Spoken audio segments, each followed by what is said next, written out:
Watching these two lunatics take over my house, I finally realized that cheating was going to be the death of me. It started when I kindly let them in to escape the rain, but now they refused to leave. They kept trying to seduce me, and at first I shut them down completely. I even pulled their clothes out of the dryer, ready to hand them over and kick them out.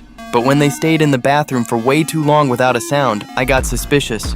I had no choice but to go and check on them. But the moment I stepped inside, I was frozen in my tracks. In the end, I just couldn't resist the temptation. I woke up the next morning to find that they were still there. They were tearing my place apart like they owned the house. I immediately stepped in to stop them, threatening to call the police if they didn't leave right now. They didn't even flinch, just looked at me and said, It's called To Catch a Predator.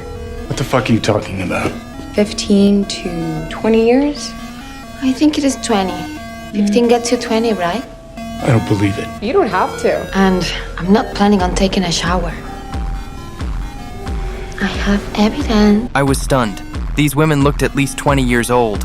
While I was still reeling, one of them blindsided me. When I finally came to, I found myself tied to the bed. I started screaming at them, but all I got in return was a brutal beating. Just then, my phone started ringing. It was my wife calling, and that only seemed to excite them more.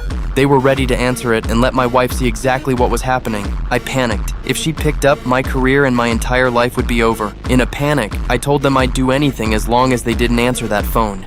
They let out an excited laugh, and one of them climbed right on top of me. The other woman started recording the whole thing. When they were done, they still weren't satisfied, so they tied me to a chair.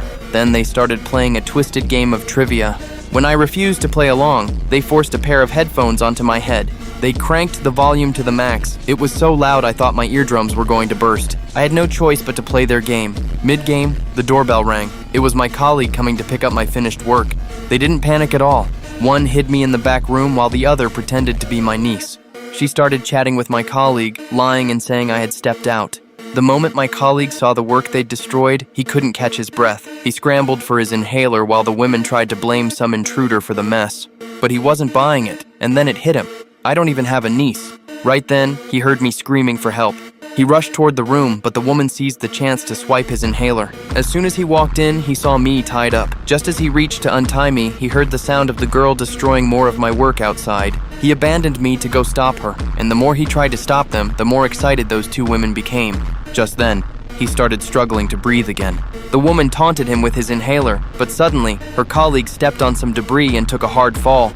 She slammed her head against the steps and stopped breathing right there on the spot. Watching it all unfold, I felt completely hopeless.